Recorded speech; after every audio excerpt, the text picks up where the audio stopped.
უკრაინის მორიგი თავდასხმა მოსკოვზე ოკუპანტი ქვეყნის დედაქალაქს 60 დრონით შეუტიეს. მასშტაბური ერიშების ფონზე კი რუსეთში საგანგებო ზომებს იღებენ. მოსკოვის სავაჭრო კომპლექსსა და ნავთობგადამამუშავებელ ქარხანასთან საჰაერო თავდაცვის სისტემები განალაგეს, შეზღუდვები დაწეს და აეროპორტებშიც. საგანგებო რეჟიმი ამოქმედა ანექსირებულ ყირიმში.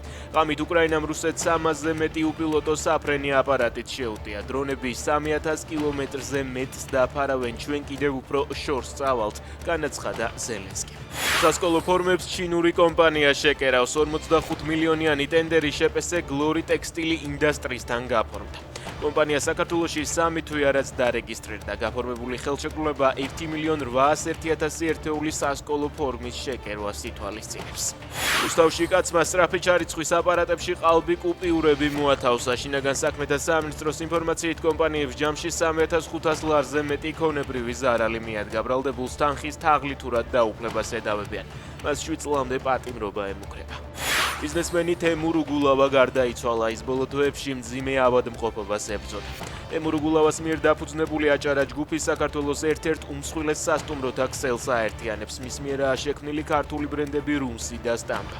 თემურ უგულავას სახელს უკავშირდება წამყვანი სასტუმროების ქსელის ჰოლიდეი ინის საქართველოში შემოყვანაც.